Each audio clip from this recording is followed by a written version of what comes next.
अरे ससुरा तू कहला भीतरी घुसला तैयार भेल बारे रे तोरा गेला से लइकवा जल्दी हो जाएगा आवे रे सब दिन चुतिए बनल रहे का अपनों के लेके होई वाला का आँख मार दे बोले में लाज शरम ना लागल बा का हे उम्र में अब हमरे से लइका होखे वाला बा हमरा लइकवा के लइका होखे वाला बा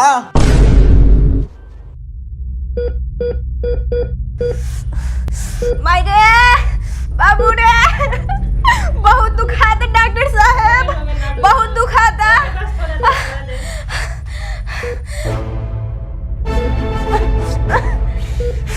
छोड़ो रे पुत्र आदमी का अरे शांति से रहिए चिल्लाइए मत तू कथी के इलाज करवावे आयल बारा हमार गर्मी में ठंडा लगेला ठंडा में गर्मी लगेला बाकुमर कौना को रह के आदमी बारा हो गर्मी में ठंडा ठंडा में गर्मी बाप रे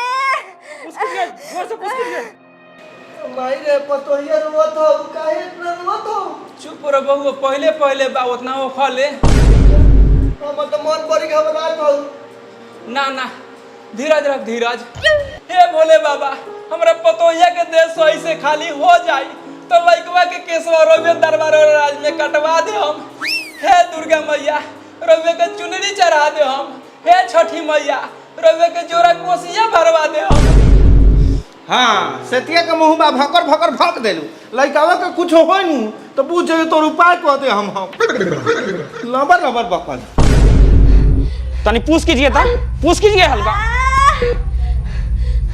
तनी और पूछ कीजिए डॉक्टर साहब छोड़ दी बहुत दुखाता माँ बनना इतना आसान थोड़ी है पहली पहली बार का है तो दर्द होगा ही छोड़ो रे पुत्र आदमी का अरे कितना देर ले झेलिएगा हम लोग को भी झेलवाइएगा तनी जोर से ना पूछ कीजिए कि सब कोई का मन खुश हो जाए मेरे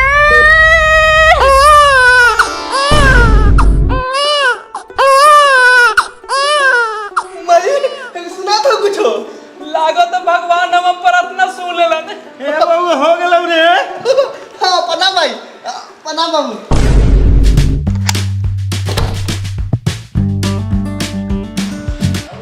डॉक्टर साहब क्या भेला बधाई हो पारा हुआ है पारा हुआ है मतलब ई कि जैसे पापा का परी होती है उसी तरह पापा का पारा हुआ है मतलब कि आपको बेटा हुआ है लड़का बेटा पापा तू बाबा बन गेला माइले तोरा पोता भेलै हो चल बउआ के देखे ये बाद में लेके खिलाइएगा पहले पैसा दीजिए बहुत मेहनत किए हुए हैं मिठाई खाने के लिए अच्छा मिठाई खाने के लिए दीजिए पैसा लीजिए चला अरे साला ई क्या कोले रे मिठाई खाला नर्स के पैसा देनी आई हां मिठाई खाला 10-20 देते एक बार 2000 दे देले हॉस्पिटल के फीस कहां से भरो तू ही दे डलवा हां मांग के नहीं क्या अब साले मांगे जाबो ए कथी रहुआ लगन कच्चा हट काले बानी पोता नु भेल बा पोता रहुआ पैसा देखाई तनी चले पहले खेला के आवल जा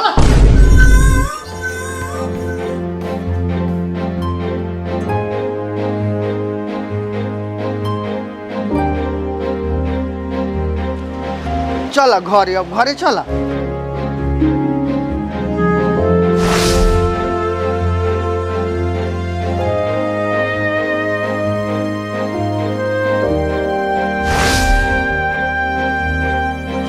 लइकावा के ठीक से रखना रे सरका देबे का ना ए कनिया ए मुड़िया पर थला ससुर बैठल हवा आ ले ले ले बउआ बाबू बउआ हमरे लेखन स्मार्ट हो एकदम तोहरे लेखा ब्लैक डायमंड बा तारीफ करो तरह की बेइज्जती करो तरह जैसन बा वैसन कह देनी हां स्मार्ट तो बा माई रे बउआ लानू 10-12 गो कपड़ा अभी लेके रख दिया हीरो लेखन आ छठियारवा में तो मिली ऊ का होई हाँ छठियार में तो मिलबे करी आ पापा हो कनी हो छठियार में मछली के भोज करवाहू नु हाँ हाँ मछली के भोज काहे ना करम रे आ पापा हो आ कनी हो छठियार के दिन 3-4 गो लड़की लिया के नचवा दे ऑर्केस्ट्रा हो जाई अरे एक एक कहूना में तो अभी ऑर्केस्ट्रा नाचे लागी देख लू नु सुरेशवा के बेटा के छठियार में ढोरी में खाली घोंप देला कोला कितना बवाल भेल आई सार ऑर्केस्ट्रा करइयन बेटा के छठियार में ठीक है दारू रू मंगा दिया तनका दारू के नामो ना लिया, एक पेड़ पर के तारी मंगवा देम, सबके पिया दिया सस्ते में। हाँ ठीक है एगो तो ई दोनों बाप बेटा से हम परेशान रहिले, जहाँ रहले लोग तहाँ कुकुरहटे कले रहले। अरे पोता नु भेल बा पोता, चली घरे आराम से खर्चा वर्चा तो होबे करी।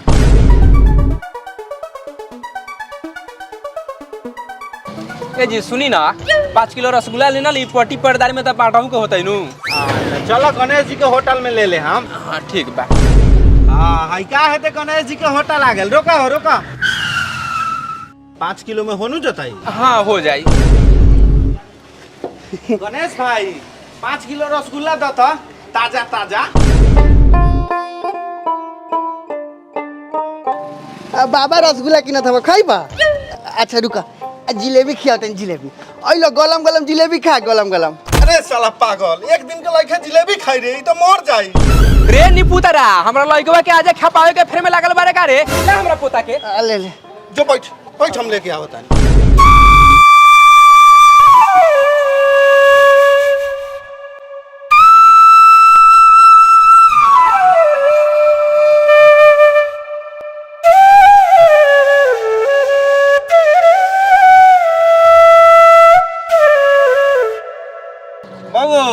लइका बा आराम से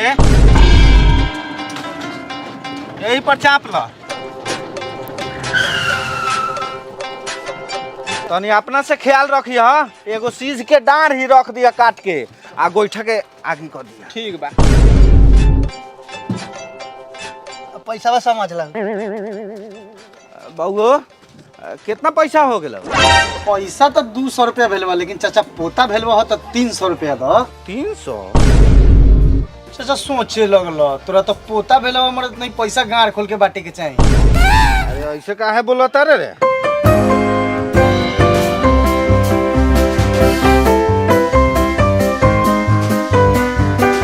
पोता भेल बा तो हम तो खोता खोलबे करब।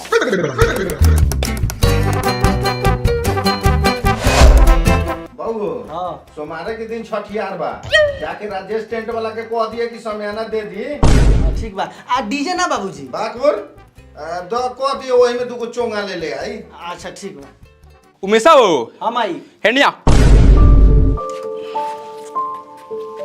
का कहलिए हो कि आधा रसगुल्ला निकाल देलिए हो काठरा में, आधा रख दिलिए हो बाल्टी में। का करी हो, पूरा गांव जाके बांटावा। दिलीप बहुआ विकास बाबू के घरे दूधू को दे दिया, बाकी सारा पटीदार के कहने को दिया। ए माई, पटीदार सब के कहूंगे को रसगुल्ला? हाँ तब का, ओकनी के ये कहने को देता, हमनी के 4-4 को दिका। सुन, हमरो मीत के घरे दुगो दे दिए, मुन्ना भाई के घरे दुगो, आ दुगो प्रमोद भाई के घरे। जो ठीक बा माई। आ सुन ना, छठियार के दिन कथी खियाबै सा? छठियार के दिन कथी खिया भाई? मछली पापा कहत रहलवा का पापा? हाँ मछलिए खिया दिया थे। अब वो सुन ना, जा तारे तो कह दिए सबके घर जाना, एकौ को मरद आके खा लेते छठियार के दिन। हाँ तो ठीक है, तो रउआ कहै तरियै, आ बाकी पर्दार सके मौगी सके हम काठरा से खियाइए देबै। के बा? हाँ तो ठीक बा, ये बात रहो।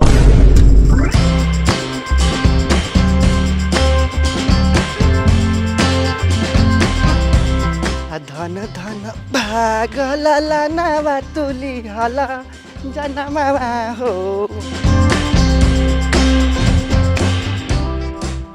भौजी कहीं ना उमेश बउआ जी, रसगुल्ला खा ला, बेटा भेल बा हमारा। और रउर बेटा भेला खा, ई तो बहुत खुशी के बात बा। बाकी सुनले बानी जौन लड़का के जन्म के बेरिया मेघ बरसल नु, ओकर बियाहो के बेरिया मेघ बरसल। ए ऐसा होई त हम अपन लड़का के ठंडा के दिन में बियाह कर देब, ओकरो मजा आई। लावा कचरा ले आवा।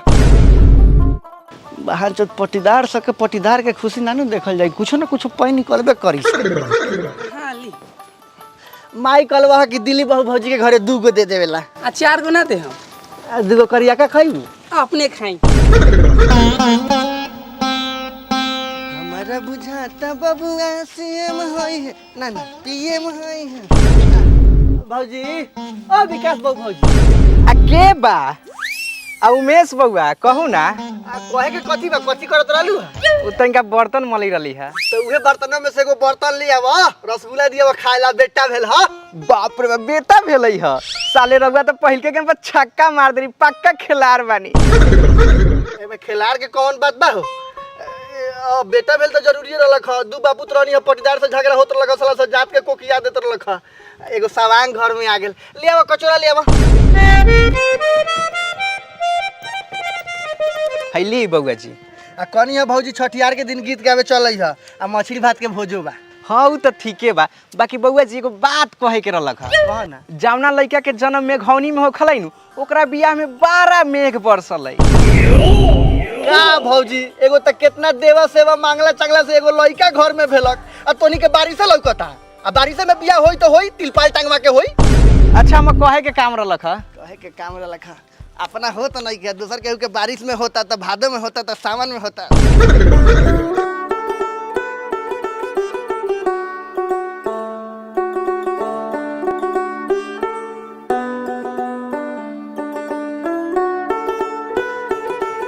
ओ चाची मिठाई ले ला।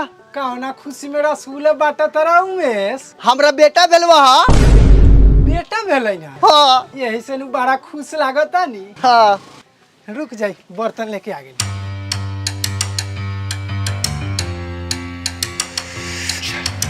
घड़ी बजे 2 गो रसगुल्ला कथी दो के मन बसे कथी दो के खेत में मार बेटा बेटा कले रहलन ह। बेटा हो गेल तो 2 गो रसगुल्ला। भर बाल्टी रसगुल्ला लेके गांव भर घूमत रहन तो ई न कि 2-4 गो पट्टी पर दर के ज्यादा ही दे दी। अच्छा पूरा गांव जाके बांटावा। दिलीप बहुआ विकास बाबू के घरे 2-2 गो दे दिया, बाकी सारा पटीदार के एकौने गो दिया। ओ चाची एगो और एमे से रसगुल्ला दे दो। रे छोरा रे 2 गो रसगुल्ला देबे कहले ओमे से एगो काहे निकाल ले रे? काहे कि हमर माई कहलक पटी पटीदार के घरे कहूँ एगो रसगुल्ला देवे के बा। रे त पट्टी पर्दार के कहीं एगो काहे देबे रे? काहे काहे कि तोनियो के घरे कुछो बिया लेवत कहूँ एगो रसगुल्ला देवल ओही से। रे नी पुत्रा के बेटा हो एगो रसगुल्ला काहे छोड़ देले हरे? इहो एगो रसगुल्ला ले ले जो अपना गांड में ठूस ली है। तोहर मिठाई खाला हमरा घर के लोग लाल नहीं खे। हाँ घर में अपने लोग के चिनिया बीमारी भेल बा। ओ बेंगा बाबा रसगुल्ला खा। काहे ना खइबा? होके बेलवा आ त का हो गेल हिला पोता के दे दिया। धर धर अरे तो भैंसी के खिया दिया।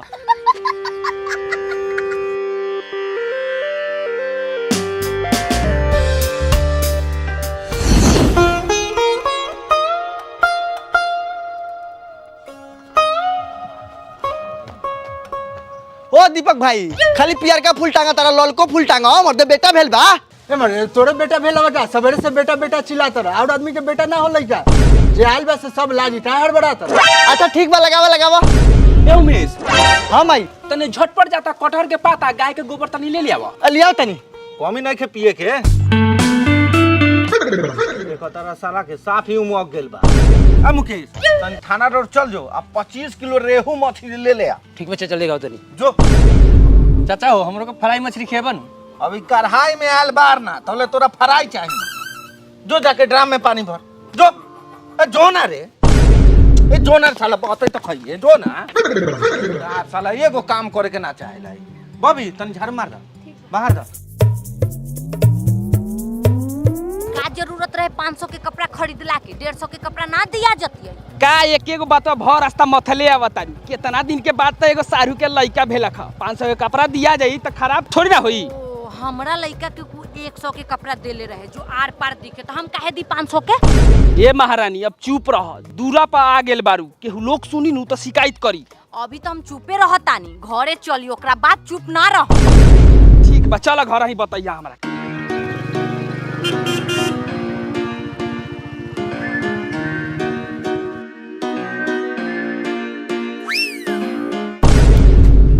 सारू भाई आ गए निका। प्रणाम सर भाई। प्रणाम प्रणाम। प्रणाम जी। बस बस उतना नहीं खेलने हुए के खुश रह खुश रह खुश रह। अब बाबूजी वाला प्रणाम बाबूजी। खुश रह। प्रणाम बाबूजी। मुझे प्रणाम कर। प्रणाम। जाके भीतर जाके भीतर भीतर चलो। और समाचार ठीक बा ना? पानिया लेना रे। बाकी कमारवा पहले से चाकर हो गेल बा। बकजिया जी एगो लइको हो गेल त यो रौरा चालू उहे बा। आ का हो गेल मजाक करत तनी। मान लू मजकुआ में एगो रहुए नु बानी अब आगे नहीं तो हमरो मन लागी। अरे चलो। जुग जुग जिया सुललनमा भवनमा के भाग जागल हो ललना लाल हुई है फुलवा के दीपक मनवा में आस लागल हो ललना लाल हुई है फुलवा के दीपक मनवा में आस लागल हो जिया सुललनमा भवनमा के ए गाना बजाना बंद कर। ए बउआ भात भेलाउ रे। हाँ तो एक काम कर, चौकी पर कपड़ा बिछा के भात के पसार दे, धोती से तोप दे। बउआ होक जल्दी जो। ओ बाबू बीजे करा देनी वो लोग चल देले हवा। हाँ तो ठीक है तबा, जितना सौकेरिया खिया दिया ठीक है नु रही। हाँ ठीक बा बिछा बाबू। अब मग में पानी लेके 2-3 गो रख ले के बार में। बाबू जग उग के व्यवस्था कर जल्दी। अरे काम चोरवा तू कहाँ चल रे? आवा तनी तनी बउआ खेला के। ओ दिन रात बउआ के खेलेबा, पहले तहां लोग आवता ओकरा के खिया ल। तनका देर भीतर से घूम के आवा तनी। रे साला भीतर जनानी सो के काम हई, तू जाके सोयरी निबे। साले चुपचाप दूरा पर रह के काम कर, ना तो आज तोहर कहीं छटियार ना को देनी। तोरा साफ समझ में नहीं खेआ। बैठ। बाबूजी पता गिलास लिया नहीं। ई काहे लिया नहीं है? एके हने रखूं। एगो कुर्सी लिया रे। आओ पहले एता बैठू। करे के कथी बा? रउआ कुछो करे के जरूरत नहीं है। हाइलू पहले हई फाइल समझू। जौन आदमी आवता सबके न्योता लिखे के बा। ओ बाबू छठियार में कौन नेता लिखवाला हो? ये उचित बुझात हो। ए उचित बा कि अनुचित बा उ हम नु समझता रे। तू का जाने गेले? साला हे तना मछली में पैसा लागल बा, भात में लागल बा, टेंट में लागल बा। ई सब कहां से आई रे? साला हम कहां मरा के लिए हमका? ना तो ठीक बा लिखवावा। तू एगो काम कर, जो करियक्का कोठरी में से करियक्का बैग लेके आओ तो। मेहमान देख देख के लिखे के बा, जो ना लिखवावे हमरा के बोल देवे के बा। लो हाइलू हे में पैसा रखे के बा। आ तोहरो के एगो काम देव तानी। जवन 11 रुपया दी ओके खाली रस भात खियावे के बा। आ जवन 100 रुपया दी ओके 1 पीस भात, 200 रुपया देवे 2 पीस, 300 रुपया देवे 3 पीस। जितना 100 रुपया दी उतना पीस खियावे के बा। बाप रे बाप, ऐसे तो मछली के दाम निकल जातो बाबू। गजब दिमाग लगा देला हो। तो दिमाग ना लगाम तो सारा पूंजी जूजी में न चल जाई। ठीक बा। काम पे लग।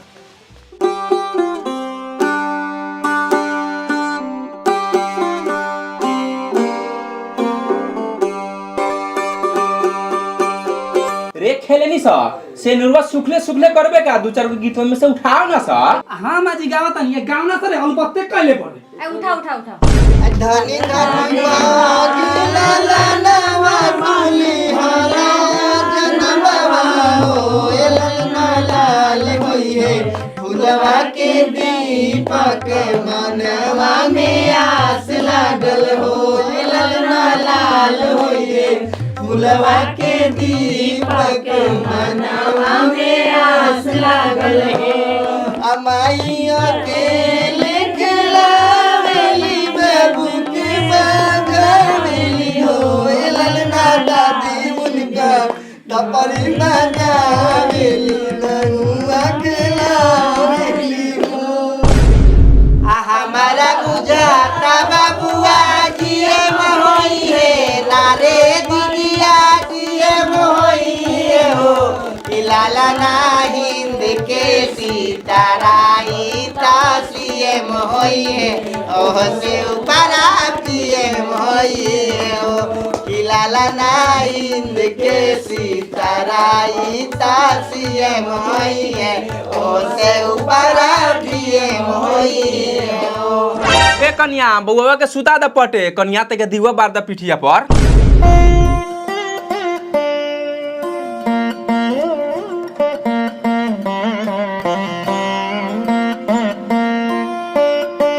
ए करिया उठावा हो, बउआ बारा रोता। ए बउआ के दुलरी मौसी लगावा ना बउआ के कजारवा ना तो लाग जाई नजरवा तो दौड़े के पड़ी ओझा के पजारवा। हम तो कजरवा लगेबे करम। ए दीदियो पहले जिया जी को बुलाओ आ नेक दिलवाओ। ए बबी तू नेक के टेंशन ना कर। ए बउआ जो उमेशा के बुलाता ला। लाओ दीदी बउआ ला। आजा आजा। ए दीदिया 6 दिन के लइका हो कितना गोर हाथ चलावत हौ रे।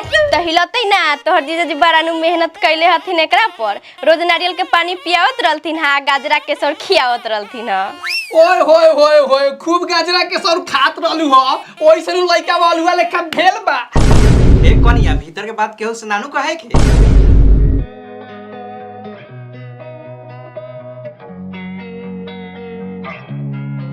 ओए अभी सब के क्या दे तो एक के साथ खइया लोगिन। ए बउओ लइका सब के बैठे दे, एकनी के रसे भात खिया के भगाओ। ए बउओ सा तोनियो बैठ के खा लेना, तो बाद में भीड़ हो जाई तो कैसे खाएबे। वीरेंद्र अच्छा ए बउओ खा ले, तोनी खले रहबे तो हमनु लोग के खियाबे। ठीक है अच्छा। सुबह केने गेल हे दे बाड़ी चाचा। नानी के बैठ गेल बारे। ओ मस्चा दाई बुलावत हवा। ओ बाबू पतवा चलाओ तनी माई कुछो कहत हवा सुन के आओ तनी। जो जो जो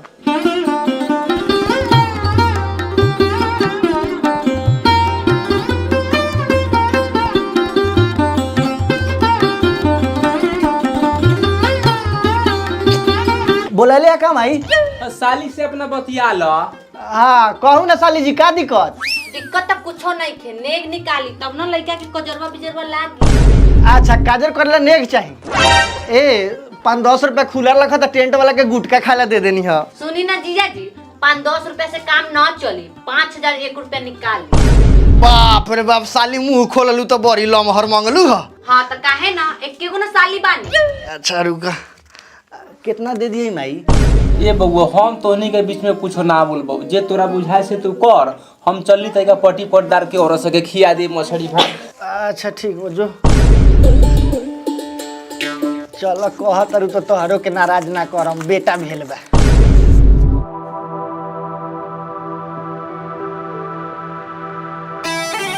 हाय लव खुश हो ए जीजा जी एक तरह जरूरत मुहूर्त खूबसूरत हो राजा जी ये करे तरहल जरूरत मुहूर्त खूबसूरत हो राजा जी ये करे तरहल जरूरत मुहूर्त खूबसूरत हो।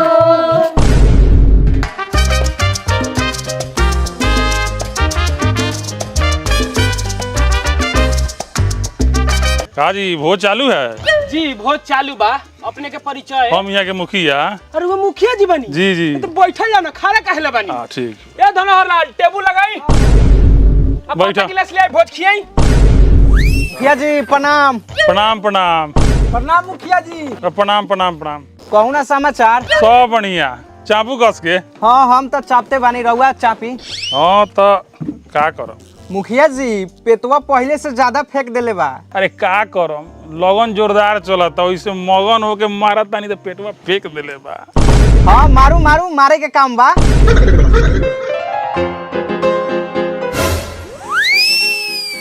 मुखिया जी आप पाता गिलास के साथ है बैठ गेला।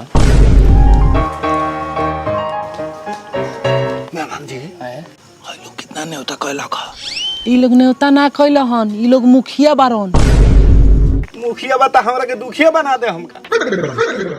मुखिया जी जी खाए बैठ गए न्योता ना कोई नहीं हा। दुरबुर छठियार में कौन नेता करावल है? तोरा करावही कर लू हा तो पहले खाए देते ओकरे बाद नेवता लेते। हाँ तो हमार सिस्टम अलग बा, पहले न्योता तब देवता। आज ठीक बा, अब हमर सिस्टम सुन। आयल हो तोहर इंदिरा आवास। इंदिरा आवास आयल बा? ले लिहा। मुखिया जी मजाक न कहनी है, खाओ खाओ। मजाक? हाँ हम मजाक ना कहनी है। दूरा पर बोला के बेइज्जती करत तारा। ना ना ना ना लिहा इंदिरा आवास। हम बेइज्जती ना कहने। एक कटरा मछली ले आव रे। खाओ मुखिया जी खाओ। नानो खिसिया के का भेलो बाबू? ना ना बाबू कुछो ना भेला का मुखिया जी खाली खिसिया गेलन। तो खिसियाई ना तो का करी आके दूरा पर बेइज्जती करावत हूँ हम बेइज्जती सहे वाला नहीं खी। मुखिया जी बाबूजी ओरी से हम हाथ जोड़त तनी बूढ़ पुरानिया भेलन अब गार बथन के कोनो ठीक बा कब का बोल दी हन माफ कर दिया। ए तो आगे से तोरा नु चलावे के बा तोरा नु देखे के चाहिए तो बाबू का आया कहले अब भुगता तू हो चला हो चला बड़ा बेइज्जती भेल बड़ा बेइज्जती तोरा तो टेंट हवा तू टेंट के पैसा उसूल बा हमरा कोती के बा हम जाता नहीं ए हटा हो। मुखिया जी खाली तो जाए। मुखिया जी इंदिरा आवासों पर ध्यान दे हम। ध्यान पूरा बा बेगम के जो यहाँ नु वही लगे बनवा लिया। जा बाबू डुबुआ देलन 3 लाख के इंदिरा आवास। अब का करबे बहू चलो फायदा के चक्कर में घाटा हो गेल। हाँ जाए तो चलो। बहू हाँ बाबू मुखिया जी के प्लेटवा में कय गो पीस बा? 2 गो बाबू।